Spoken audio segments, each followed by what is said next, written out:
चर्चा।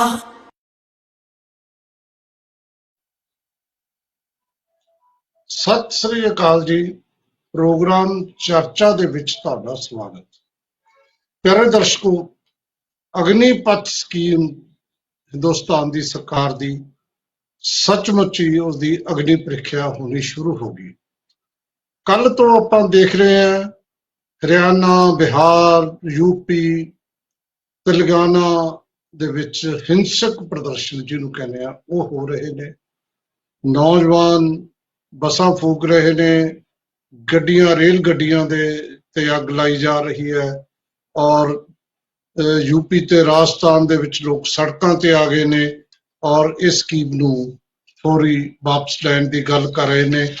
ਅੱਜ ਸਵੇਰ ਤੋਂ ਲਗਾਤਾਰ ਸਾਰੇ ਦੇਸ਼ ਦੇ ਵਿੱਚ ਇਸ ਤਰ੍ਹਾਂ ਦੇ ਦ੍ਰਿਸ਼ ਜੋ ਤੁਸੀਂ ਤਸਵੀਰ 'ਚ ਦੇਖ ਰਹੇ ਹੋ ਇਹ ਦੇਖਣ ਨੂੰ ਮਿਲ ਰਹੇ ਨੇ। ਬਿਹਾਰ ਦੇ 17-18 ਜ਼ਿਲ੍ਹਿਆਂ ਦੇ ਵਿੱਚ ਇਹ ਹਿੰਸਕ ਪ੍ਰਦਰਸ਼ਨ ਹੋ ਰਹੇ ਨੇ। ਦਾਨਾਪੁਰ ਸਟੇਸ਼ਨ ਤੇ ਇੱਕ ਟ੍ਰੇਨ ਨੂੰ ਅੱਗ ਲਾਤੀ। ਸਿਕੰਦਰਾਬਾਦ ਦੇ ਵਿੱਚ ਇੱਕ ਮੌਤ ਹੋ ਗਈ ਨੌਜਵਾਨ ਦੀ, 15 ਜ਼ਖਮੀ ਹੋ ਗਏ ਔਰ ਟ੍ਰੇਨ ਨੂੰ ਅੱਗ ਲਾ ਦਿੱਤੀ ਗਈ ਹੈ। ਔਰ ਸਮਸਤੀਪੁਰ ਦੇ ਵਿੱਚ ਵੀ ਅੱਗ ਲਾਈ।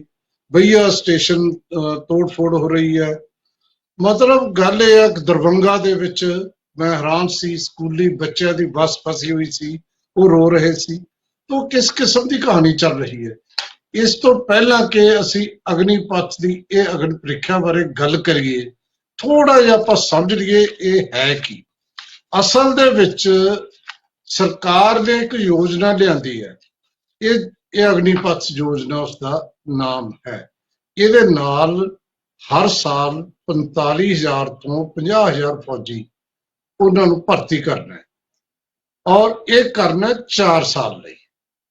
ਚੌਥੇ ਸਾਲ ਜਾਨੀ ਜਦੋਂ 4 ਸਾਲ ਪੂਰੇ ਹੋ ਜਾਣਗੇ ਉਸ ਤੋਂ ਬਾਅਦ 25% ਜਿਹੜੇ ਨੇ ਚੌਥਾ ਹਿੱਸਾ ਉਹਨਾਂ ਨੂੰ ਮੈਰਿਟ ਦੇ ਆਧਾਰ ਤੇ ਪੱਕਾ ਕਰ ਦਿੱਤਾ ਜਾਏਗਾ, ਜੋ ਅਗਲੇ 15 ਸਾਲ ਤੱਕ ਜਿਹੜੇ ਹੈ ਉਹ ਜਾਣਗੇ ਤੇ ਬਾਕੀਆਂ ਦੀ ਨੌਕਰੀ 4 ਸਾਲਾਂ ਦੇ ਬਾਅਦ ਖਤਮ ਹੋ ਜਾਏਗੀ।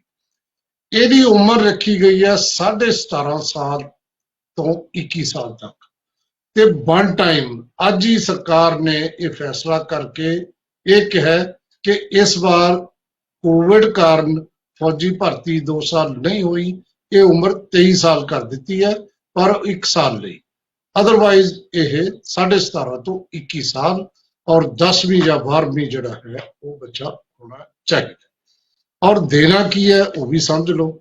ਇਹਦੇ ਵਿੱਚ ਪਹਿਲੇ ਸਾਲ 30,000 ਰੁਪਇਆ ਮਹੀਨਾ ਦੇਣਾ ਹੈ, ਲੇਕਿਨ ਉਹਦੇ ਜਿਹੜਾ ਇਨ ਹੈਂਡ ਸੈਲਰੀ ਜਿਹਨੂੰ ਕਹਿੰਦੇ ਆ ਉਹ 21,000 ਆਉਣੀ ਹੈ ਔਰ 30% ਮਤਲਬ ਕਿ 9,000 ਉਹਦਾ ਕੱਟਿਆ ਜਾਣਾ ਹੈ ਔਰ ਕੰਟਰੀਬਿਊਟਿਵ ਫੰਡ ਜਿਹਨੂੰ ਅਸੀਂ ਕਹਿ ਦਿੰਦੇ ਹੁੰਦੇ ਆ ਉਹਦੇ 'ਚ 9,000 ਸਰਕਾਰ ਨੇ ਪਾਉਣਾ ਪਹਿਲੇ ਸਾਲ।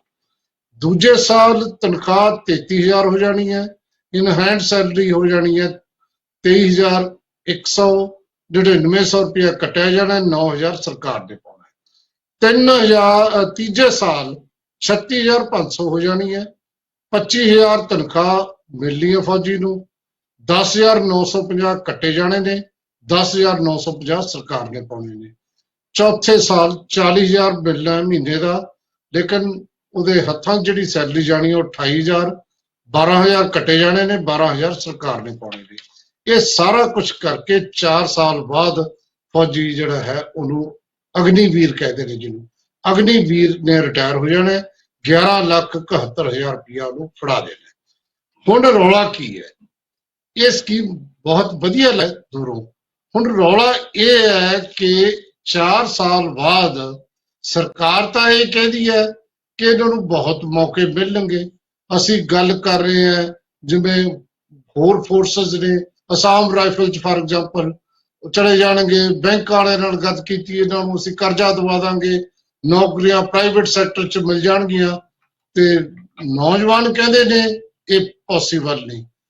75% ਨੌਜਵਾਨ ਕਿੱਥੇ ਜਾਣਗੇ? ਇਹ ਅਸਲ ਰੌਲਾ। ਦੂਜੇ ਪਾਸੇ ਹੈ ਕਿ ਜਿਹੜੀ ਪੈਨਸ਼ਨ ਤੇ ਤਨਖਾਹ ਡਿਫੈਂਸ ਬਜਟ ਦੇ ਵਿੱਚੋਂ ਬਹੁਤ ਸਾਰਾ ਹਿੱਸਾ ਉਹਦੇ 'ਚ ਚਲੇ ਜਾਂਦਾ, ਸਰਕਾਰ ਇਹ ਬਚਾਉਣਾ ਚਾਹੁੰਦੀ ਹੈ। ਸੋ ਇਹਦੇ ਵਿੱਚ ਹੁਣ ਕੀ ਹੈ, 2 ਕਿਸਮ ਦੀਆਂ ਰਾਵਾਂ ਨੇ। ਜਿਹੜੇ ਬਹੁਤ ਸਾਰੇ ਐਕਸਪਰਟ ਨੇ ਉਹ ਕਹਿ ਰਹੇ ਨੇ ਕਿ ਇਸ ਤਰ੍ਹਾਂ ਨਹੀਂ ਹੋਣਾ ਚਾਹੀਦਾ, ਔਰ ਪੋਲੀਟੀਕਲ ਬੰਦੇ ਵੀ ਇਹ ਕਹਿ ਰਹੇ ਨੇ। ਮੈਂ ਜ਼ਿਕਰ ਕਰਾਂ ਜੇ ਕੈਪਟਨ ਅਮਰਿੰਦਰ ਸਿੰਘ ਦਾ, ਜਿਹੜੇ ਕਿ ਅੱਜ ਕੱਲ੍ਹ ਭਾਰਤੀ ਜਨਤਾ ਪਾਰਟੀ ਦੇ ਨਾਲ ਨੇ, ਉਹ ਵੀ ਇਹਦੀ ਆਲੋਚਨਾ ਕਰ ਰਹੇ ਨੇ। ਉਹ ਇਹ ਕਹਿ ਰਹੇ ਨੇ ਦੁਬਾਰਾ ਸਮੀਖਿਆ ਹੋਣੀ ਚਾਹੀਦੀ ਹੈ, 4 ਸਾਲ 'ਚ ਕੋਈ ਟ੍ਰੇਨਿੰਗ ਨਹੀਂ ਹੁੰਦੀ ਫੌਜੀ ਦੀ, ਇਹ ਉਹ ਕਹਿ ਰਹੇ ਨੇ। ਮੈਂ 3 ਜਨਰਲ ਜਿਹੜੇ ਇੱਕ IMA ਇੰਡੀਅਨ ਮਿਲਟਰੀ ਅਕੈਡਮੀ ਦੇ ਜਿਹੜੇ ਕਮਾਂਡੈਂਟ ਰਹੇ ਨੇ ਉਹਨਾਂ ਦੀ ਗੱਲ ਸੁਣ ਰਿਹਾ ਸੀ। ਉਹ ਕਹਿੰਦੇ ਨਹੀਂ, ਇਹ ਸਕੀਮ ਠੀਕ ਨਹੀਂ, 4 ਸਾਲ ਦੇ ਵਿੱਚ ਕੋਈ ਵੀ ਟ੍ਰੇਨਡ ਹੋ ਕੇ ਨਹੀਂ ਇਸ ਤਰ੍ਹਾਂ ਦੀ ਸੇਵਾ ਦੇ ਸਕਦਾ।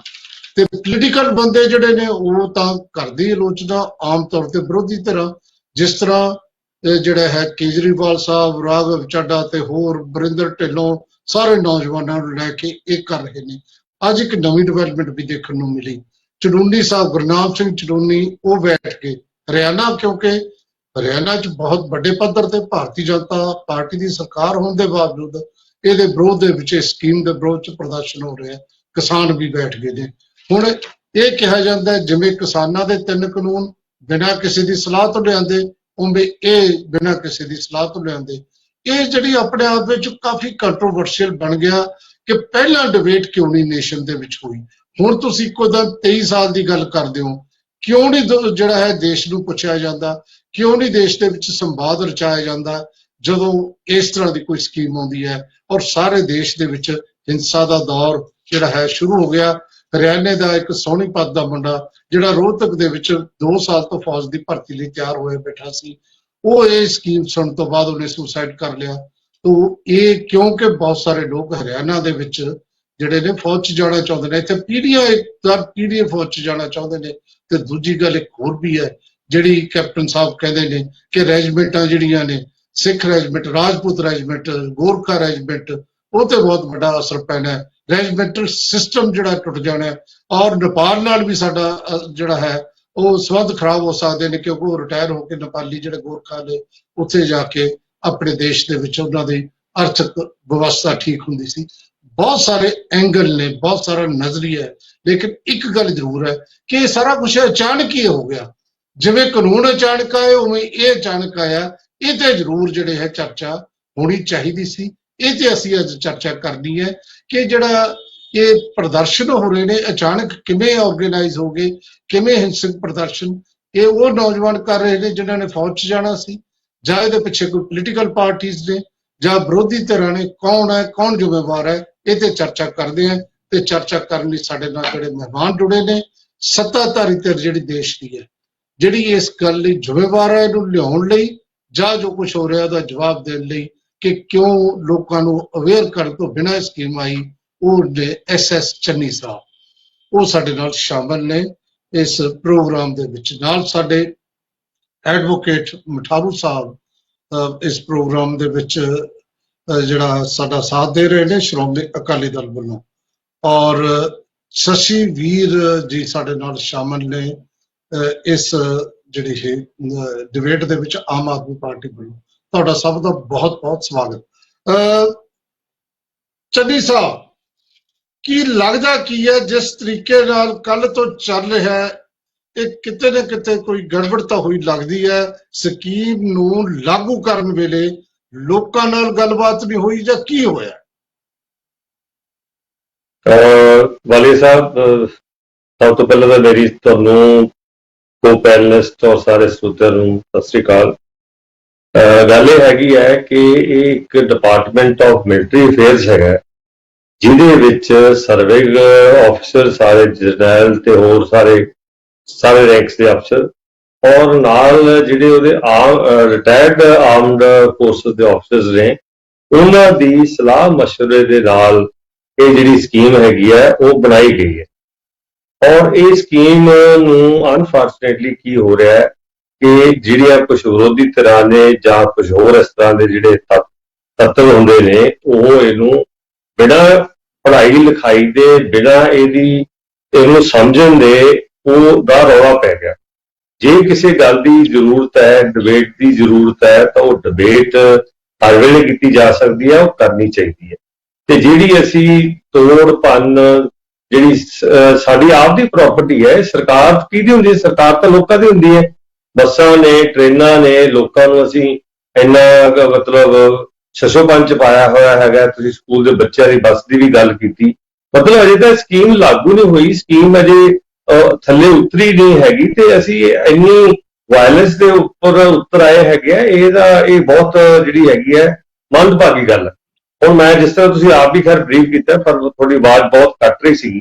ਤੁਸੀਂ ਇਹ ਦੱਸੋ ਵੀ ਜਿਹੜਾ 17.5 ਸਾਲ ਦਾ ਮੁੰਡਾ 45% ਮਾਰਕਸ ਹੈਗੇ ਨੇ ਉਹਦੇ ਮੈਟਰ ਦੇ ਵਿੱਚੋਂ ਐਗਰੀਗੇਟ, ਉਸ ਮੁੰਡੇ ਨੂੰ ਜੇ 30,000 ਰੁਪਏ ਮਹੀਨੇ ਦੀ ਨੌਕਰੀ, ਤੁਸੀਂ ਇਹ ਦੱਸੋ ਵੀ ਕਿਹੜਾ ਬੰਦਾ ਆਪਣੇ ਹਿੰਦੁਸਤਾਨ ਦੇ ਵਿੱਚ ਖਾਸ ਕਰਕੇ ਗਵਰਨਮੈਂਟ ਸੈਕਟਰ ਜਾਂ ਪ੍ਰਾਈਵੇਟ ਸੈਕਟਰ ਉਹਨੂੰ ਇਹ ਏਦਾਂ ਦੀ ਨੌਕਰੀ ਦਿੰਦਾ, ਤੇ ਫਿਰ ਉਹਨੂੰ ਆਏ ਸਾਲ ਉਹਦੀ ਇੰਕਰੀਮੈਂਟ ਲੱਗਦੀ ਹੈ, ਔਰ ਉਹਦੀ ਜਿਹੜੀ ਸੈਲਰੀ ਹੈਗੀ ਆ ਉਹ 40,000 ਰੁਪਏ ਤੱਕ 4 ਸਾਲਾਂ 'ਚ ਹੋ ਜਾਂਦੀ ਹੈ, ਔਰ ਉਹਦੇ ਨਾਲ ਨਾਲ ਉਸ ਮੁੰਡੇ ਨੂੰ ਜਿਹੜਾ ਉਹਦਾ ਪ੍ਰੋਵੀਡੈਂਟ ਫੰਡ ਹੈਗਾ ਵਿਦ ਕੰਟਰੀਬਿਊਸ਼ਨ 4 ਸਾਲਾਂ ਤੋਂ ਬਾਅਦ 11,71,000 ਰੁਪਇਆ ਮਿਲਦਾ ਹੈ, ਔਰ ਜਿਹੜੀ ਉਹਦੀ ਨਾਨ ਕੰਟਰੀਬਿਊਟਰੀ ਇੰਸ਼ੋਰੈਂਸ ਹੈ ਉਸ ਮੁੰਡੇ ਵਾਸਤੇ ਉਹ ਵੀ 48 ਲੱਖ ਦੀ ਹੈਗੀ ਹੈ।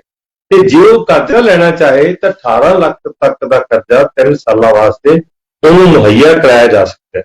ਔਰ ਇਸ ਟ੍ਰੇਨਿੰਗ ਦੇ ਦੌਰਾਨ ਆਪਾਂ ਕਹਿੰਦੇ ਨੇ ਬਹੁਤ ਸਾਰੇ ਕੰਟਰੀ ਦੇ ਵਿੱਚ ਕੀ ਹੈਗਾ ਕਿ +2 ਤੋਂ ਬਾਅਦ ਉਹਨੂੰ ਇਹ ਸਰਟੀਫਿਕੇਟ, A ਕਲਾਸ ਤੋਂ ਬਾਅਦ ਕਹਿੰਦੇ ਨੇ ਉਹ 2 ਸਾਲ ਹਰੇਕ ਨੌਜਵਾਨ ਨੂੰ ਆਪਣੇ ਕੰਟਰੀ ਦੀ ਸੋਸ਼ਲ ਸਰਵਿਸ ਕਰਨੀ ਪੈਂਦੀ ਹੈ। ਅਸੀਂ ਇੱਥੇ ਸੋਸ਼ਲ ਸਰਵਿਸ ਦਾ ਨਾਮ ਨਾ ਦੇ ਕੇ ਇੱਕ ਅਗਨੀਪਥ ਸਕੀਮ ਦੇ ਥੱਲੇ ਆਲ ਇੰਡੀਆ ਸ਼ਾਰਟ ਟਰਮ ਜਿਹੜੀ ਰਿਕਰੂਟਮੈਂਟ ਯੂਥ ਦੀ ਕਰ ਰਹੇ ਸੀ, ਉਹ ਸਕੀਮ ਜਿਹੜੀ ਅਸੀਂ ਲਿਆਂਦੀ ਹੈ, ਉਹਦੇ ਨਾਲ ਅਸੀਂ 4 ਸਾਲਾਂ ਦੇ ਵਿੱਚ ਉਹ ਬੱਚੇ ਨੂੰ ਹਰ ਤਰ੍ਹਾਂ ਦੀ ਟ੍ਰੇਨਿੰਗ, ਉਹਦੀ ਫਿਟਨੈਸ ਲੈ ਲਓ, ਉਹਦੀ ਸਕਿੱਲ ਕਹਿ ਲਓ, ਉਹਦੀ ਡਿਸਪਲਿਨ ਕਹਿ ਲਓ, ਉਹਦੀ ਸੈਲਫ ਰਿਲਾਇੰਸ ਕਹਿ ਲਓ, ਔਰ ਉਹ ਸਾਰਾ ਕੁਝ ਉਹਦੇ ਵਿੱਚ ਹੈ। ਔਰ ਤੁਸੀਂ ਇਹ ਦੇਖੋ ਕਿ ਇਹ ਵੀ ਗਵਰਨਮੈਂਟ ਨੇ ਕਿਹਾ ਹੈ ਕਿ ਦੇਖੋ ਆਪਾਂ ਜਦੋਂ ਹੁਣ ਪੁਲਿਸ ਦੀ ਭਰਤੀ ਹੁੰਦੀ ਹੈ, ਜਿਹੜੇ ਬੱਚੇ ਟ੍ਰੇਨਿੰਗ ਲੈ ਕੇ ਜਾਂਦੇ ਨੇ, ਕਸਰਤ ਕਰਕੇ ਜਾਂਦੇ ਨੇ, ਉਹਨਾਂ ਬੱਚਿਆਂ ਨੂੰ ਫਿਜ਼ੀਕਲ ਤੇ ਰਿਟਨ ਟੈਸਟ ਦੇ ਵਿੱਚੋਂ ਕੋਈ ਬੰਦਾ ਕੱਢ ਨਹੀਂ ਸਕਦਾ। ਇਹ ਜਿਹੜੇ ਮੁੰਡੇ ਮੰਨ ਲਓ ਜਿਹੜੇ ਵਾਪਸ ਵੀ ਆਉਂਦੇ ਨੇ, ਜਿਨ੍ਹਾਂ ਦੀ ਨਹੀਂ ਅੱਗੇ ਕੰਟੀਨਿਊਟੀ ਬਣਦੀ ਜਾਂ ਹੁੰਦੀ, ਉਹ ਮੁੰਡਿਆਂ ਨੂੰ CRPF, ਅਸਾਮ ਰਾਈਫਲ ਦੇ ਵਿੱਚ, ਪੰਜਾਬ ਪੁਲਿਸ ਦੇ ਵਿੱਚ, ਜਿੰਨੀਆਂ ਪੈਰਾਮਿਲਟਰੀ ਫੋਰਸ ਨੇ, ਔਰ ਕਿਸੇ ਵੀ ਸੂਬੇ ਦੀ ਭਰਤੀ ਹੋਏਗੀ ਉਹਦੇ ਵਿੱਚ ਉਹਨਾਂ ਮੁੰਡਿਆਂ ਨੇ ਆਉਣਾ ਹੀ ਆਉਣਾ ਹੈ। ਔਰ ਅਸੀਂ ਜਿਹੜੀ ਸਾਡੀ ਸਕੀਮ ਹੈਗੀ ਹੈ ਦੇਸ਼ ਦੀ, ਅਸੀਂ ਚਾਹੁੰਦੇ ਹਾਂ ਕਿ ਦੇਸ਼ ਸੈਲਫ ਰਿਲਾਇੰਟ ਹੋਵੇ।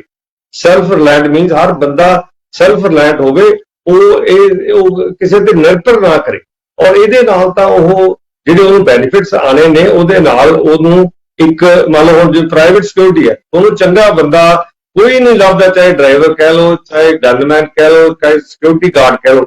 ਇਹ ਮੁੰਡੇ ਜਿਹੜੇ ਹੈਗੇ ਨੇ ਇਹਨਾਂ ਨੂੰ ਹਰ ਤਰ੍ਹਾਂ ਦੀ ਜੌਬ ਮਿਲੇਗੀ, ਕੋਈ ਅਨਐਮਪਲੋਇਮੈਂਟ ਇਹਨਾਂ ਦੀ ਆਪਾਂ ਸੋਚ ਵੀ ਨਹੀਂ ਸਕਦੇ।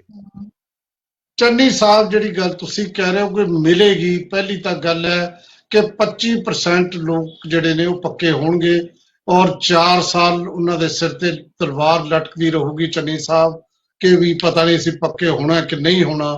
ਔਰ ਦੂਜੀ ਗੱਲ ਹੈ, ਜੇ ਜਿਵੇਂ ਤੁਸੀਂ ਅਸਾਮ ਰਾਈਫਲਸ ਦੀ ਗੱਲ ਕਰਦੇ ਹੋ ਜਾਂ CRPF ਦੀ ਗੱਲ ਕਰਦੇ ਹੋ, ਇਹ ਕਿਸੇ ਇਸ ਤਰ੍ਹਾਂ ਦੀ ਪੈਰਾਮਿਲਟਰੀ ਫੋਰਸਸ ਤੇ ਲਾਗੂ ਕਰਕੇ ਦੇਖ ਲੈਂਦੇ, ਸਿੱਧਾ ਫੌਜ ਜਿਹੜੀ ਹੈ ਉਹ ਬੜਾ ਸੰਵੇਦਨਸ਼ੀਲ ਮਸਲਾ, ਉਹ ਤੇ ਲਾਗੂ ਕਰਕੇ ਕਿਉਂ ਦੇਖਿਆ ਜਾ ਰਿਹਾ? 23 ਸਾਲ ਦੇ ਉਮਰ ਦੇ ਵਿੱਚ ਰਿਟਾਇਰ ਬੰਦਾ ਜਾਊ ਕਿੱਥੇ? 11 ਲੱਖ ਰੁਪਏ ਜਿਹੜਾ ਉਦੋਂ ਨੂੰ 5-6 ਲੱਖ ਰਹਿ ਜਾਣਾ ਜਦੋਂ ਨੂੰ ਇਹ 4 ਸਾਲ ਬਾਅਦ ਨਿਕਲਣਾ।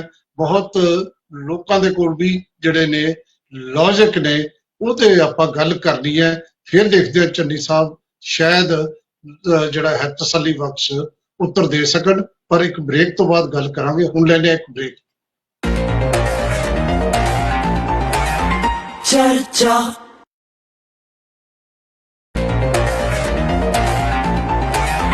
ਚਰਚਾ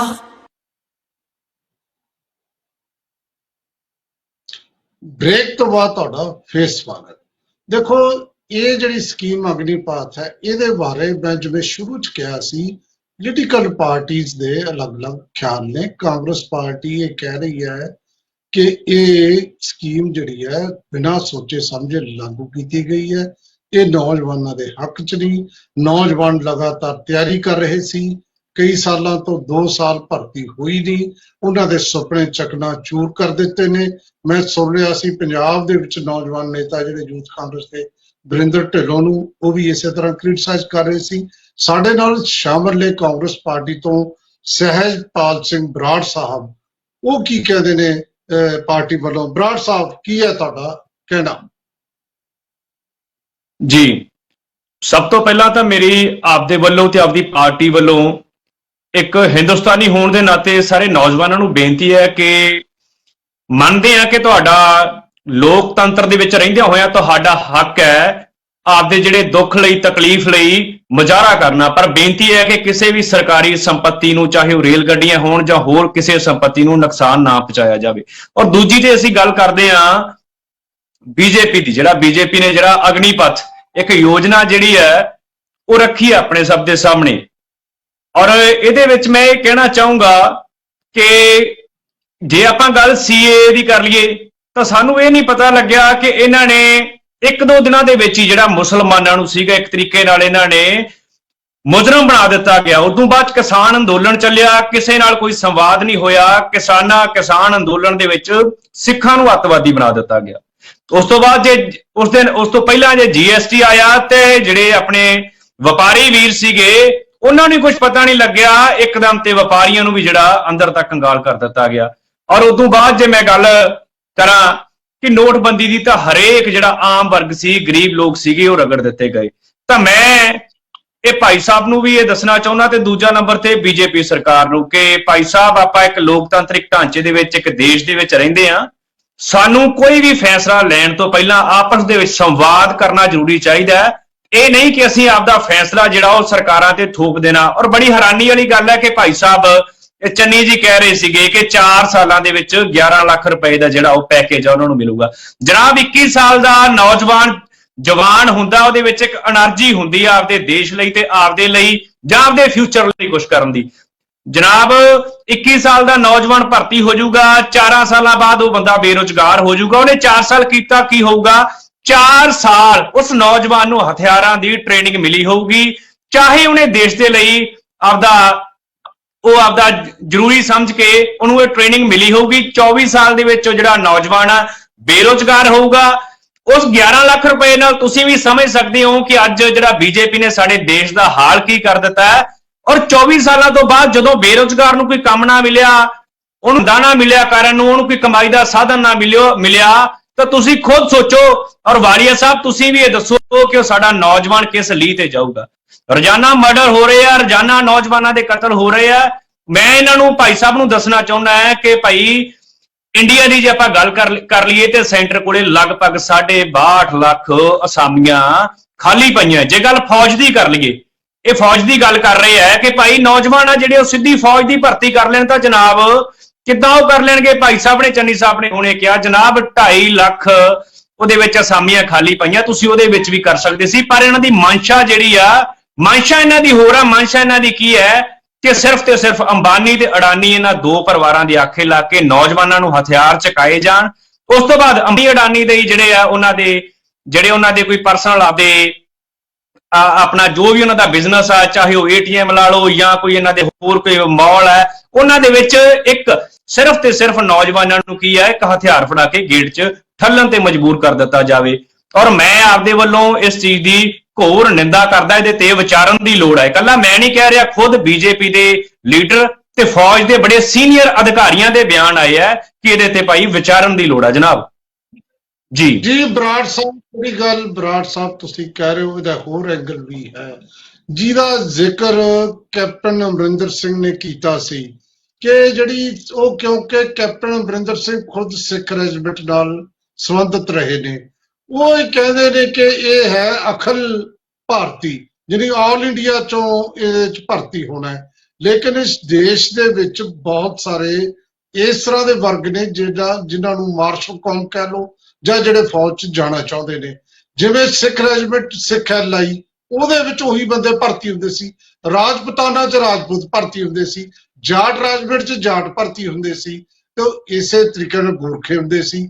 ਇਹ ਜਿਹੜਾ ਸਾਡਾ ਰੈਜੀਮੈਂਟਲ ਸਿਸਟਮ 150 ਤੇ 200 ਸਾਲ ਪੁਰਾਣਾ ਬਰਤਾਨਵੀ ਹਕੂਮਤ ਦਾ ਬਣਾਇਆ ਹੋਇਆ, ਉਹ ਟੁੱਟ ਰਿਹਾ।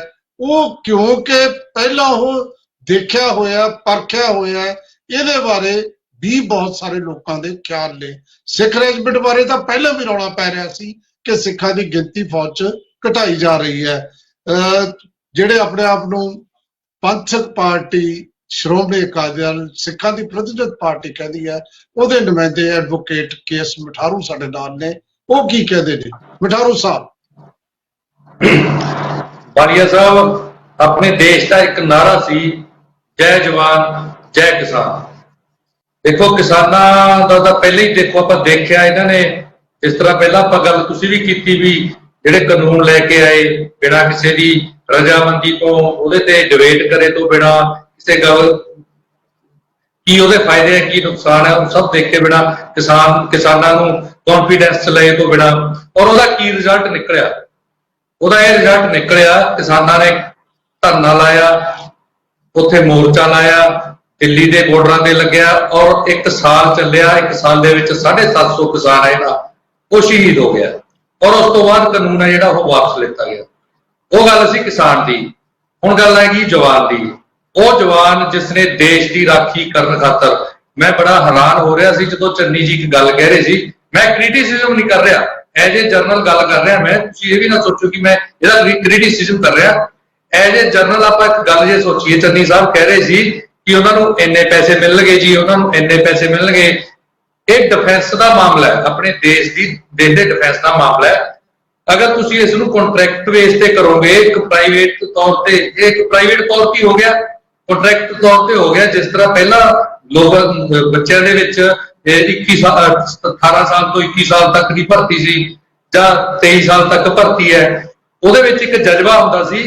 ਕੁਝ % ਲੋਕ ਉਹ ਹੁੰਦੇ ਸੀ ਜਿਹੜੇ ਕਿ ਸਿਰਫ ਆਪਣੀ ਇਸ ਚੱਕਰ 'ਚ ਜਾਂਦੇ ਸੀ ਕਿ ਮੈਨੂੰ ਤਨਖਾਹ ਮਿਲਣੀ ਤੇ ਆਪਾਂ ਆਪਣਾ ਖਰਚਾ ਗੁਜ਼ਾਰਾ ਕਰਨਾ।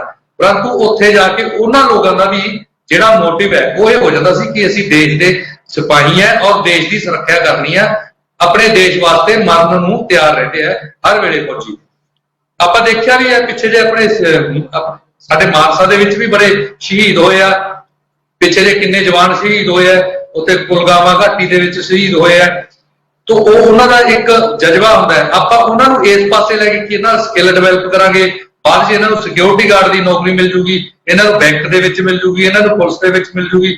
ਦੇਖੋ ਇਹਦੇ ਨਾਲ ਉਹਨਾਂ ਦਾ ਮਨੋਬਲ ਤਾਂ ਦੇਖੋ ਟੁੱਟਣਾ ਹੀ ਆ, ਕਿਉਂਕਿ ਇਹ ਗਲਤ ਹੋਇਆ। ਇਹਦੇ 'ਚ ਬਹੁਤ ਵੱਡੀ ਡਿਬੇਟ ਹੋ, ਕਿਉਂਕਿ ਬਹੁਤ ਵੱਡੀ ਗੱਲ ਹੈ।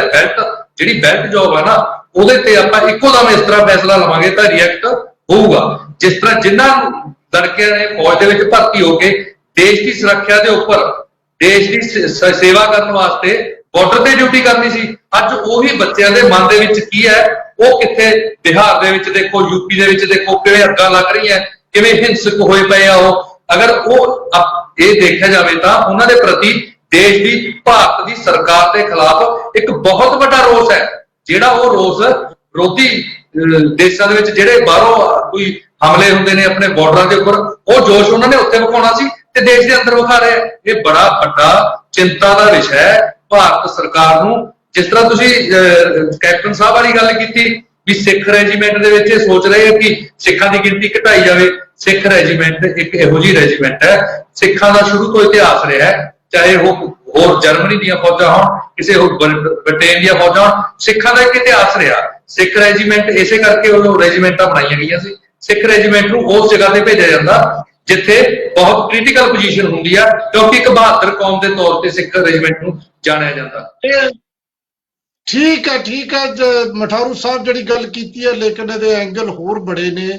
ਜਿਵੇਂ 6.5 ਲੱਖ ਵਿਡੋਜ਼ ਨੇ ਸਾਰੇ ਦੇਸ਼ ਦੇ ਵਿੱਚ ਜਿਹੜੇ ਸ਼ਹੀਦ ਹੋਏ ਨੇ, ਉਹਨਾਂ ਨੂੰ ਪੈਨਸ਼ਨ ਜਾਂਦੀ ਹੈ, ਤੇ ਪੈਨਸ਼ਨ ਦਾ ਉਸ ਤਰੀਕੇ ਨਾਲ ਬਣਦੀ ਹੈ ਕਿੰਨੀ ਉਹਨਾਂ ਦੀ ਸਰਵਿਸ ਹੁੰਦੀ ਹੈ, ਉਹ ਫੈਮਿਲੀ ਪੈਨਸ਼ਨ ਹੁੰਦੀ ਹੈ।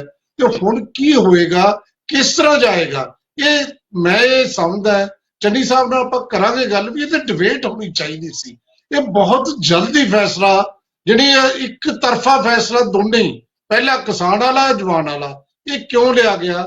ਹੁਣ ਮੈਂ ਇਹੀ ਗੱਲ ਤੁਹਾਨੂੰ ਕਹਿੰਦਾ, ਕੇਜਰੀਵਾਲ ਸਾਹਿਬ ਕਹੋਗੇ ਜੀ ਵਿਰੋਧੀ ਧਿਰ ਹੈ, ਜਾਂ ਰਾਘਵ ਚੱਡਾ ਨੂੰ ਮੈਂ ਸੁਣਿਆ ਸੀ ਨੌਜਵਾਨਾਂ ਦੀ, ਮੈਂ ਤੁਹਾਡੇ ਨਾਲ ਗੱਲ ਕਰਦਾ, ਭਾਰਤੀ ਜਨਤਾ ਪਾਰਟੀ ਦਾ ਨੌਜਵਾਨ MP, ਉਹਨੇ ਰੱਖਿਆ ਮੰਤਰੀ ਨੂੰ ਚਿੱਠੀ ਲਿਖੀ ਆ ਵਰਨ ਗਾਂਧੀ ਨੇ ਕਿ ਤੁਸੀਂ ਇਹ ਠੀਕ ਨਹੀਂ ਕੀਤਾ, ਇਹਦਾ ਫੈਸਲਾ ਤੁਸੀਂ ਜਿਹੜਾ ਹੈ ਨਾ ਉਹ ਦੁਬਾਰਾ ਕਰੋ।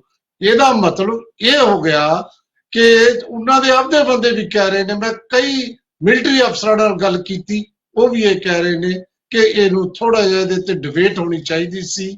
ਹਾਲ ਦੀ ਘੜੀ ਇਸ ਬਾਰੇ ਕੋਈ ਕਮੈਂਟ ਨਹੀਂ ਕਰਦੇ, ਤੇ ਜਿਹੜੇ ਕਮੈਂਟ ਕਰ ਰਹੇ ਨੇ ਈਵਨ ਡੀਕੇ ਸਿੰਘ ਜਿਹੜੇ ਭਾਰਤੀ ਜਨਤਾ ਪਾਰਟੀ ਦੇ ਨੇ ਤੇ ਮਿਨਿਸਟਰ ਨੇ, ਉਹ ਵੀ ਇਹ ਕਹਿ ਰਹੇ ਨੇ ਕਿ ਹਾਲੇ ਦੇ ਬਾਰੇ ਜ਼ਮੀਨ ਤੇ ਜਿੰਨਾ ਚਿਰ ਲਾਗੂ ਨਹੀਂ ਹੁੰਦਾ ਕੁਝ ਨਹੀਂ ਕਿਹਾ ਜਾ ਸਕਦਾ। ਇਹਦਾ ਮਤਲਬ ਕੁਝ ਨਹੀਂ ਕਿਹਾ ਜਾ ਸਕਦਾ। ਇਹੀ ਤਾਂ ਹੈ ਕਿ ਦੇਸ਼ ਦੀ ਰੱਖਿਆ ਦਾ ਮਾਮਲਾ ਹੈ। ਜਦੋਂ ਕੁਝ ਨਹੀਂ ਕਿਹਾ ਜਾ ਸਕਦਾ, ਪਹਿਲਾਂ ਜੇ ਸੋਚ ਸਮਝ ਕੇ ਕੀਤਾ ਹੁੰਦਾ, ਜਿਵੇਂ ਚੰਨੀ ਸਾਹਿਬ ਤੁਸੀਂ ਕਹਿ ਰਹੇ ਹੋ, ਤਾਂ ਫਿਰ ਆ ਉਮਰ ਜਿਹੜੀ ਹੈ ਨਾ, ਜੇ ਕਮੇਟੀ ਦੀ ਗੱਲ ਹੁੰਦੀ, ਆ 23 ਸਾਲ ਦੀ ਉਮਰ ਇੱਕੋਦਮ ਜਦੋਂ ਹਿੰਸਕ ਪ੍ਰਦਰਸ਼ਨ ਸ਼ੁਰੂ ਹੋਏ, 21 ਤੋਂ 23 ਸਾਲ ਦੀ ਉਮਰ ਜਿਹੜੀ ਕੀਤੀ ਹੈ, ਉਹ ਇਹ ਦੇਖ ਕੇ ਕੀਤੀ ਹੈ ਕਿ ਪਰ ਲੋਕਾਂ ਨੂੰ ਇਹ ਵੀ ਮਨਜ਼ੂਰ ਨਹੀਂ। ਇਹ ਤੇ ਆਪਾਂ ਚਰਚਾ ਜਾਰੀ ਰੱਖਣੀ ਹੈ। ਇੱਕ ਬ੍ਰੇਕ ਲੈ ਲਈਏ ਪਹਿਲਾਂ। ਚਰਚਾ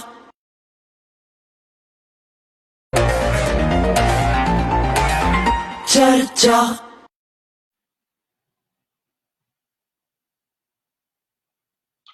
ਬ੍ਰੇਕ ਤੋਂ ਬਾਅਦ ਤੁਹਾਡਾ ਫੇਰ ਸਵਾਗਤ। ਦੇਖੋ, ਸਾਡਾ ਗਵਾਂਢੀ ਜਿਹੜਾ ਚੀਨ ਹੈ, ਉਹ ਆਪਦਾ ਰੱਖਿਆ ਬਜਟ ਵਧਾ ਰਿਹਾ ਹੈ, ਤੇ ਅਸੀਂ ਦੁਨੀਆ ਨੂੰ ਕੀ ਦੱਸਣਾ ਚਾਹੁੰਦੇ ਆ ਕਿ ਸਾਡੇ ਕੋਲ ਪੈਨਸ਼ਨ ਤੇ ਤਨਖਾਹ ਦੇਣ ਨੂੰ ਪੈਸੇ ਨਹੀਂ ਹੈ, ਇਸ ਕਰਕੇ ਅਸੀਂ ਪੱਕੀ ਭਰਤੀ ਨਹੀਂ ਕਰ ਰਹੇ। ਇਹ ਵੀ ਮੈਸੇਜ ਕੋਈ ਬਹੁਤ ਵਧੀਆ ਨਹੀਂ ਜਾਣਾ।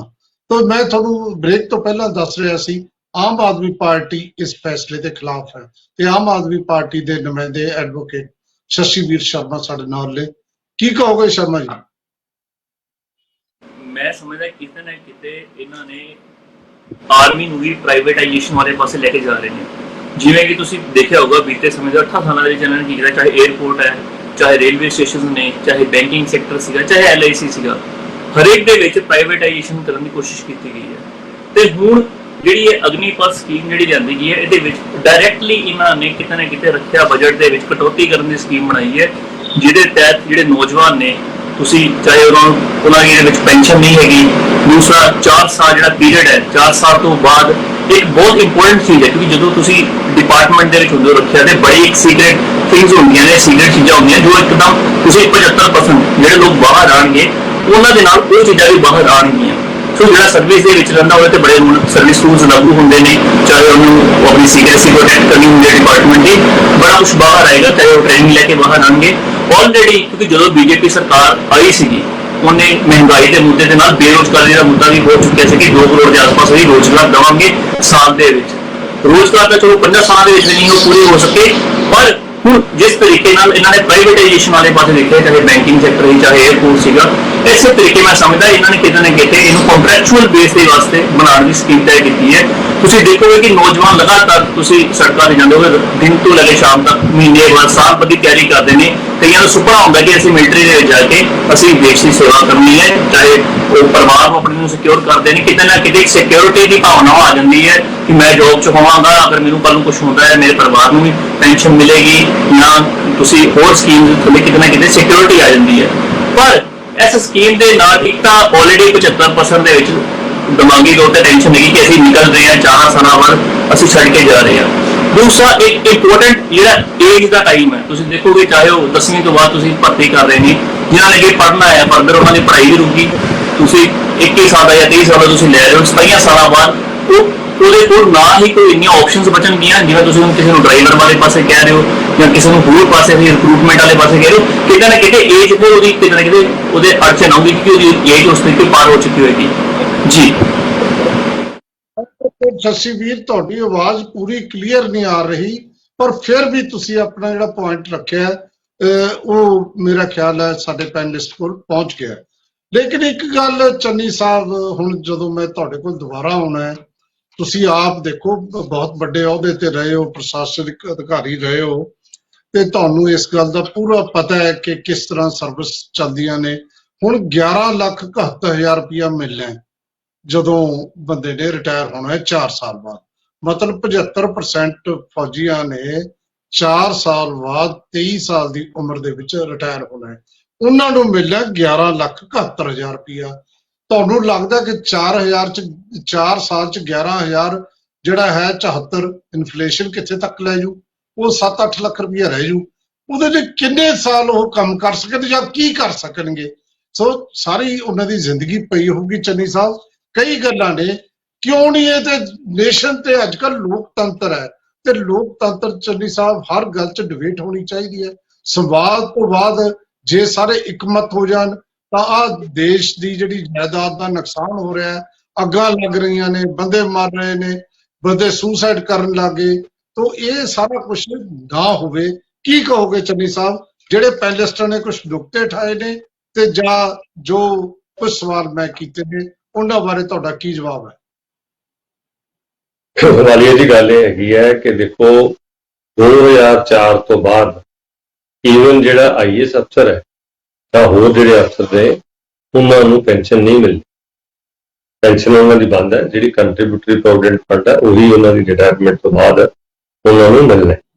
ਹੁਣ ਜੇ ਆਪਾਂ ਇਹ ਕਹੀਏ ਵੀ 135 ਕਰੋੜ ਦੀ ਆਬਾਦੀ ਹੈ ਸਾਡੀ, 135 ਕਰੋੜ ਬੰਦੇ ਨੂੰ ਪੱਕੀਆਂ ਸਰਕਾਰੀ ਜੌਬਸ ਦਿੱਤੀਆਂ ਜਾਣ ਤਾਂ ਮੇਰਾ ਖਿਆਲ ਹੈ ਸ਼ਾਇਦ ਕਿਸੇ ਵੀ ਤਰੀਕੇ ਨਾਲ ਪੋਸੀਬਲ ਨਹੀਂ ਹੈ। ਅਸੀਂ ਕੀ ਕਰ ਰਹੇ ਹੈਗੇ ਆ? ਹੁਣ ਜਿਹੜੇ ਮੇਰੇ ਵੀਰ ਵੀ ਕਹਿ ਰਹੇ ਸੀਗੇ ਕਿ ਆਰਮੀ ਦਾ ਕੋਈ ਬਜਟ ਨਹੀਂ ਘਟ ਰਿਹਾ। 200 ਆਈਟਮਾਂ ਤੋਂ ਉੱਪਰ ਦੀਆਂ ਜਿਹੜੀਆਂ ਆਈਟਮਾਂ ਨੇ ਉਹ ਸਾਡੇ ਦੇਸ਼ 'ਚ ਬਣ ਲੱਗੀਆਂ ਨੇ। ਔਰ ਅਸੀਂ ਸਪੇਸ ਸੈਕਟਰ ਕਹਿ ਲਓ, ਆਰਮੀ ਦਾ ਸੈਕਟਰ ਕਹਿ ਲਓ, ਡਿਫੈਂਸ ਸੈਕਟਰ ਕਹਿ ਲਓ, ਜਿਹੜੇ 에ਅਰਕ੍ਰਾਫਟ ਸੈਕਟਰ ਕਹਿ ਲਓ, ਉਹਦੇ ਵਿੱਚ ਅਸੀਂ ਇੱਕ ਐਕਸਪੋਰਟ ਹੱਬ ਬਣ ਰਹੇ। ਸਾਡੇ ਕੋਲੋਂ ਅਸੀਂ ਹਰ ਚੀਜ਼ ਜਿਹੜੀ ਦਾ ਅਸੀਂ ਲੈ ਕੇ ਆਏ ਹਾਂ, ਚਾਹੇ F-16 ਸੀਗੇ ਉਹ ਇੱਥੇ ਬਣ ਗਏ ਔਰ ਇੱਥੋਂ ਹੀ ਬਾਰ-ਬਾਰ ਨਹੀਂ ਅਸੀਂ ਲੈਣੇ, ਇੱਥੋਂ ਹੀ ਬਾਕੀ ਲੋਕ ਜਿਹੜੇ ਦੇਸ਼ ਨੇ ਉਹਨਾਂ ਨੂੰ ਐਕਸਪੋਰਟ ਹੋਣੇ। ਅਸੀਂ ਇੱਕ ਆਤਮ ਨਿਰਭਰ ਜਿਹੜਾ ਹੈਗਾ ਹਿੰਦੁਸਤਾਨ ਬਣਾਉਣਾ ਚਾਹੁੰਦੇ ਹਾਂ ਔਰ ਉਸੇ ਕੜੀ ਦੇ ਤਹਿਤ ਇਹ ਹੈਗਾ ਕਿ ਠੀਕ ਹੈ ਕੁਝ 25% ਬੰਦੇ ਰਹਿ ਜਾਣਗੇ, 75% ਹੋ ਸਕਦਾ ਹੈ ਉਹਨਾਂ ਨੂੰ ਆਉਣਾ ਪਵੇ, ਪਰ ਉਹ ਜਿਹੜੇ ਬੱਚੇ ਹੋਣਗੇ ਉਹ ਜਿਵੇਂ ਹੁਣ ਆਪਣੇ ਇੱਥੇ ਸੜਕਾਂ ਦੇ ਬੱਚੇ ਤੁਰੇ ਫਿਰਦੇ, ਜਿਹਨੂੰ ਆਪਾਂ ਕਹਿੰਦੇ ਅਸੀਂ ਕਹਿੰਦੇ ਜੀ ਸਾਡੇ ਕੋਲ ਤਾਂ ਵਾਈਟ ਕਾਲਰ ਡਿਗਰੀਜ਼ ਨੇ, ਵਾਈਟ ਕਾਲਰ ਜੌਬ ਚਾਹੀਦੀਆਂ ਨੇ। ਉਹਨਾਂ ਕੋਲ ਬਲੂ ਕਾਲਰ ਜੌਬ ਵਾਸਤੇ ਉਹ ਨਾ ਇੰਟਾਈਟਲ ਹੈ ਨਾ ਉਹਨਾਂ ਦੀ ਟ੍ਰੇਨਿੰਗ ਹੈ, ਚਾਹੇ ਸਾਡੇ ਤੁਸੀਂ ਪੋਲੀਟੈਕਨਿਕ ਕਾਲਜ ਕਹਿ ਲਓ, ਚਾਹੇ ITI ਕਹਿ ਲਓ, ਚਾਹੇ ਕੁਛ ਕਹਿ ਲਓ। ਇਹ ਜਿਹੜੇ ਬੱਚੇ ਨੇ ਇਹਨਾਂ ਦੀ ਹਰੇਕ ਕੈਟੇਗਰੀ, ਚਾਹੇ ਨਰਸਾਂ ਨੇ ਚਾਹੇ ਕੋਈ ਹੋਰ ਹੈ, ਸਾਰੀਆਂ ਉਹਦੇ ਵਿੱਚ ਭਰਤੀਆਂ ਹੋਣੀਆਂ ਨੇ। ਉਹ ਜਿਹੜੀਆਂ ਹੈਗੀਆਂ ਨੇ ਉਹਦੇ ਵਿੱਚ ਉਹਨਾਂ ਕੋਲ ਇੰਨੀ ਅੱਛੀ ਸਕਿੱਲ ਔਰ ਡਿਗਰੀ ਹੋਏਗੀ ਕਿ ਉਹਨਾਂ ਨੂੰ ਪ੍ਰਾਈਵੇਟ ਸੈਕਟਰ ਦੇ ਵਿੱਚ ਕੋਈ ਬੰਦਾ ਵੀ ਮਨਾਹੀ ਨਹੀਂ ਕਰ ਸਕਦਾ ਔਰ ਉਹ ਲੋਨ ਵੀ ਲੈ ਕੇ ਚੱਲ ਸਕਦੇ ਨੇ। ਆਪਾਂ ਹਰੇਕ ਬੰਦੇ ਨੂੰ ਜਿਹੜੀ ਸਰਕਾਰੀ ਨੌਕਰੀ ਫਾਰ ਲਾਈਫ ਨਹੀਂ ਦੇ ਸਕਦੇ, ਕਿਸੇ ਵੀ ਮੁਲਕ 'ਚ ਨਹੀਂ ਦਿੱਤੀ ਜਾਂਦੀ। ਔਰ ਉਸ ਕਰਕੇ ਜਿਹੜਾ ਮੈਂ ਬਾਰ-ਬਾਰ ਤਕੀਦ ਕਰਨਾ ਚਾਹੁੰਦਾ ਹੈ ਕਿ ਇਹ ਸਕੀਮ ਜਿਹੜੀ ਹੈਗੀ ਆ ਉਹ ਨੌਜਵਾਨਾਂ ਦੀ ਟ੍ਰੇਨਿੰਗ ਵਾਸਤੇ ਹੈ ਵਿਦ ਹੈਂਡਸਮ ਸੈਲਰੀ, ਔਰ ਉਹਦੇ ਪਿੱਛੋਂ ਉਹਦੀ ਜਿਹੜੀ ਸੇਵਾ ਦੀ ਸਕੀਮ ਹੈ ਜਾਂ ਇਵਨ 18 ਲੱਖ ਰੁਪਏ ਤੱਕ ਦਾ ਲੋਨ ਮਿਲ ਸਕਦਾ ਹੈ ਔਰ ਉਹ ਆਪਦਾ ਕੰਮ ਵੀ ਕਰ ਸਕਦਾ ਹੈ, ਉਹ ਪ੍ਰਾਈਵੇਟ ਕੰਮ ਵੀ ਕਰ ਸਕਦਾ ਹੈ ਔਰ ਉਹਦੀ ਉਮਰ ਵੀ 21 ਸਾਲ ਹੋਏਗੀ। 21 ਸਾਲ ਤੋਂ 27, 28, 35 ਸਾਲ ਤੱਕ ਤਾਂ ਉਹ ਸਰਕਾਰੀ ਸੇਵਾਵਾਂ ਦੇ ਵਿੱਚ ਕਿਤੇ ਵੀ ਭਰਤੀ ਹੋ ਸਕਦਾ ਹੈ। ਉਹ ਇਹੋ ਜਿਹੀ ਕੋਈ ਗੱਲ ਨਹੀਂ ਹੈਗੀ ਕਿ ਉੱਥੋਂ ਜੇ ਆ ਗਿਆ ਤਾਂ ਉਹ ਬਾਹਰ ਹੋ ਗਿਆ ਜਾਂ ਪ੍ਰਾਈਵੇਟ ਸੈਕਟਰ ਉਹ ਬੇਕਾਰ ਹੋਏਗਾ ਚੰਨੀ ਸਾਹਿਬ, ਉਹ ਫਿਰ ਉਦੋਂ ਬਾਅਦ ਫਿਰ ਨੌਕਰੀ ਤਲਾਸ਼ ਕਰੇਗਾ। ਬਰਾੜ ਸਾਹਿਬ, ਸਹਿਜਪਾਲ ਸਿੰਘ ਬਰਾੜ, ਜੇ ਤੁਹਾਡੇ ਮਨ 'ਚ ਕੋਈ ਟਿੱਪਣੀ ਕਰਨ ਨੂੰ ਜਾਂ ਕੋਈ ਖਿਆਲ ਹੈ ਤਾਂ ਤੁਸੀਂ ਬਰੀਫ ਜੀ ਟਿੱਪਣੀ ਕਰ ਸਕਦੇ ਹੋ। ਜੀ ਬਿਲਕੁਲ, ਮੈਂ ਚੰਨੀ ਸਾਹਿਬ ਨੂੰ ਸੁਣ ਰਿਹਾ ਸੀ ਤੇ ਇਹਨਾਂ ਨੇ ਬਿਲਕੁਲ ਆਪਦੇ ਵੱਲੋਂ ਜਿਹੜੀਆਂ ਗੱਲਾਂ ਰੱਖੀਆਂ, ਮੈਨੂੰ ਇਹ ਨਹੀਂ ਸਮਝ ਆ ਰਹੀ ਕਿ ਇਹਨਾਂ ਨੇ ਕੋਈ ਵੀ ਗੱਲ ਪੂਰਨ ਤੌਰ ਤੇ ਨਹੀਂ ਆਪਦੀ ਰੱਖੀ ਇਸ ਮੁੱਦੇ ਤੇ।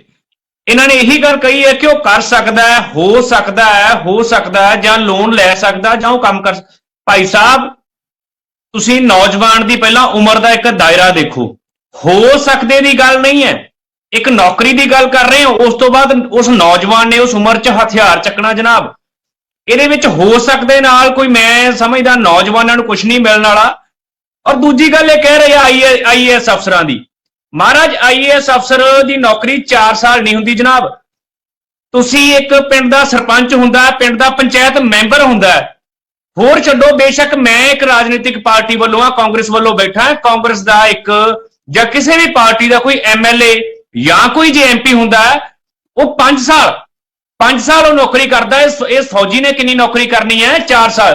ਤੇ ਜਨਾਬ 5 ਸਾਲ ਬੇਸ਼ੱਕ ਉਹੀ ਲੀਡਰ ਸਾਰੀ ਉਮਰ ਉਹ ਲਗਾਤਾਰ 5-5 ਵਾਰ ਹਾਰ ਜੇ ਪਰ ਉਹਨੂੰ ਪੈਨਸ਼ਨ ਉਸ ਦੀ ਮੌਤ ਤੱਕ ਮਿਲਦੀ ਰਹਿੰਦੀ ਹੈ।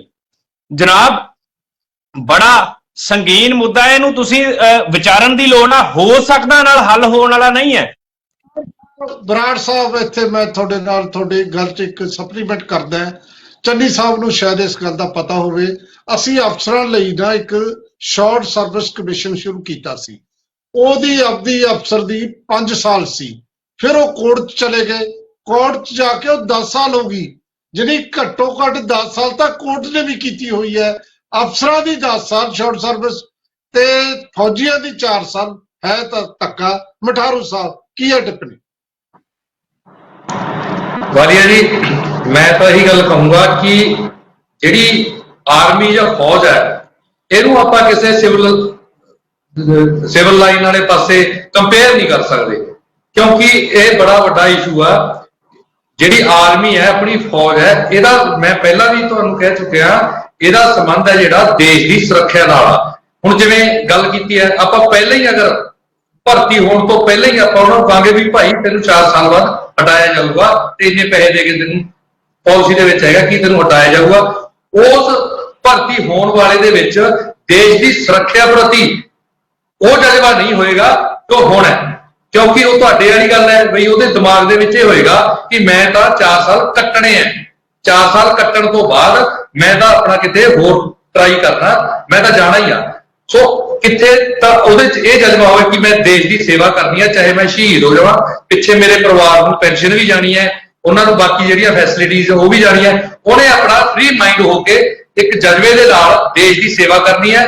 ਬਾਰਡਰ ਦੇ ਉੱਪਰ ਅਗਰ ਕੋਈ ਦਿੱਕਤ ਆਉਂਦੀ ਹੈ, ਲੜਾਈ ਹੁੰਦੀ ਹੈ, ਤਾਂ ਉਹਨੇ ਕਰਨੀ ਹੈ। ਨਹੀਂ ਤਾਂ 4 ਸਾਲ ਉਹਨੇ ਇਸੇ ਡਿਪਰੈਸ਼ਨ 'ਚ ਰਹਿਣਾ ਕਿ ਮੈਂ ਹਲੇ 4 ਸਾਲ ਤੋਂ ਬਾਅਦ ਜਾ ਕੇ ਉੱਥੇ ਕੋਈ ਹੋਰ ਜੋਬ ਲੱਭਣੀ ਹੈ, ਜਾਂ ਕੋਈ ਮੈਂ ਪੜ੍ਹਾਈ ਕਰਨੀ ਆ ਕਿ ਜਾਂ ਮੈਂ ਕੀ ਕਰਨਾ ਹੈ। ਉਹ ਫ੍ਰੀ ਮਾਈਂਡ ਹੋ ਕੇ ਦੇਸ਼ ਦੀ ਸੇਵਾ ਕਿਵੇਂ ਕਰੇਗਾ?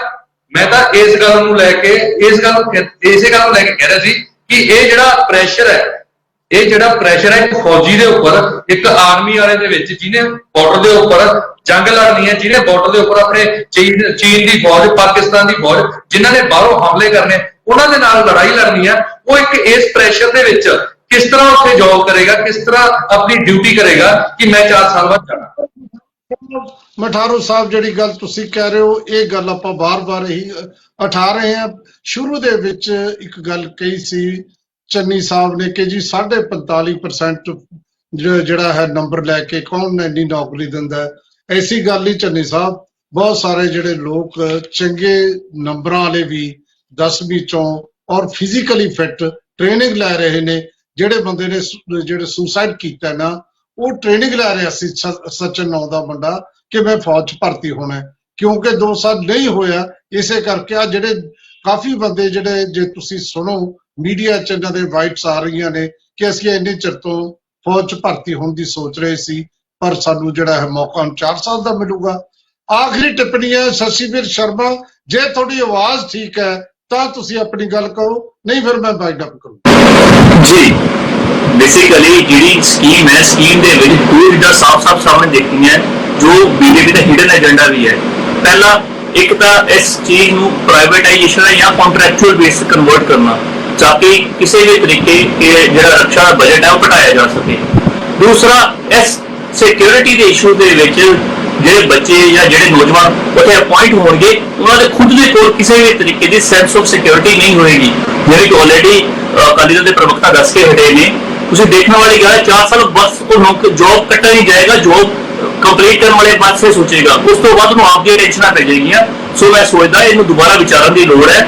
ਬੀਜੇਪੀ ਦੇ ਪ੍ਰਵਕਤਾ ਬੈਠੇ ਨੇ, ਹੋ ਸਕੇ ਤੇ ਇਸ ਚੀਜ਼ ਦੇ ਉੱਤੇ ਦੁਬਾਰਾ ਇੱਕ ਚੰਗੇ ਪੈਨਲਿਸਟ ਬਿਠਾ ਕੇ ਰਿਟਾਇਰਡ ਜਿਹੜੇ ਫੌਜੀ ਨੇ, ਰਿਟਾਇਰਡ ਅਫਸਰਸ ਨੇ, ਉਹਨਾਂ ਦਾ ਇੱਕ ਗਠਨ ਕਰਕੇ ਕਮੇਟੀ ਬਣਾਈ ਜਾਵੇ। ਜੀ ਪਿਆਰੇ ਦਰਸ਼ਕੋ, ਇਹ ਗੱਲ ਚੰਨੀ ਸਾਹਿਬ ਨੂੰ ਸ਼ੁਰੂ 'ਚ ਵੀ ਅਸੀਂ ਬੇਨਤੀ ਕੀਤੀ, ਜੇ ਤੁਹਾਡੀ ਗੱਲ ਹੈ, ਫੀਡਬੈਕ ਤਾਂ ਮੀਡੀਆ ਰਾਹੀਂ ਜਾਂਦੀ ਹੈ ਸਾਰਿਆਂ ਨੂੰ, ਕਿ ਸਾਰੇ ਦੇਸ਼ ਦੇ ਵਿੱਚ ਇੱਕ ਗੱਲ ਤੇ ਕੰਸੈਂਸਸ ਹੋ ਰਿਹਾ ਹੈ ਕਿ ਜਦੋਂ ਵੀ ਜਿਹੜਾ ਡੈਮੋਕ੍ਰੇਸੀ, ਜਿਹੜਾ ਲੋਕਤੰਤਰ ਹੁੰਦਾ ਹੈ ਨਾ, ਉਹਦੇ ਵਿੱਚ ਕੋਈ ਵੀ ਨੈਸ਼ਨਲ ਇਸ਼ੂ ਹੋਵੇ, ਉਹ ਤੇ ਡਿਬੇਟ ਹੁੰਦੀ ਹੈ, ਉਹਦੇ ਤੇ ਇੱਕ ਤਰਫਾ ਫੈਸਲਾ ਨਹੀਂ ਹੁੰਦਾ। ਅਸੀਂ ਨੋਟਬੰਦੀ ਦੀ ਗੱਲ ਬਾਰ-ਬਾਰ ਕਿਉਂ ਕਰਦੇ ਹਾਂ ਕਿ ਅਚਾਨਕ ਮੋਦੀ ਸਾਹਿਬ ਆਉਂਦੇ ਨੇ 8 ਵਜੇ ਨੋਟਬੰਦੀ ਦਾ ਐਲਾਨ ਕਰ ਦਿੰਦੇ ਨੇ।